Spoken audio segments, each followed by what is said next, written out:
Welcome to our channel. Today we how to set up Zapier. Start by logging into your Zapier account. Create a new Zap by clicking on the Make a Zap button. Select your trigger app and configure the trigger settings based on your requirements. Once the trigger is set, click on the plus icon to add a new step. In the search bar, type Formatter and select the Formatter by Zapier app. Now, choose the action event you need, such as text, date, or numbers, depending on the type of data you want to format. Click Continue to proceed. Next, choose the specific formatting action you want to perform. For text formatting, you can choose options like text to title case, text to uppercase, or text to lowercase. If you're working with numbers, you can select Convert to change current. Fill in the required fields with the relevant data from your previous step.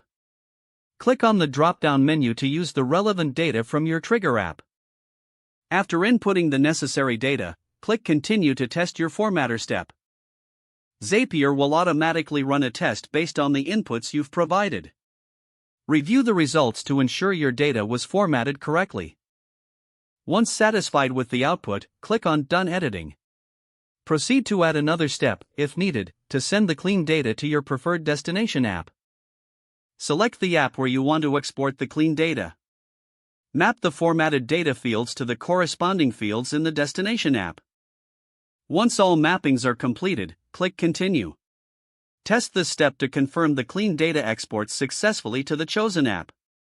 If everything looks good, click Turn on Zap to activate your workflow. Your Zap is now ready to run, providing you clean and formatted data exports automatically. If the page does not load, refresh the browser or try again in a private or incognito window. Make sure you are using the correct email address, then retype it carefully to avoid small typos. If your password is not accepted, use the reset option and create a new strong password you can remember. Check your spam folder for verification or security emails, then complete any requested confirmation steps. Enable two-factor authentication if available to improve account security and reduce unauthorized access risk.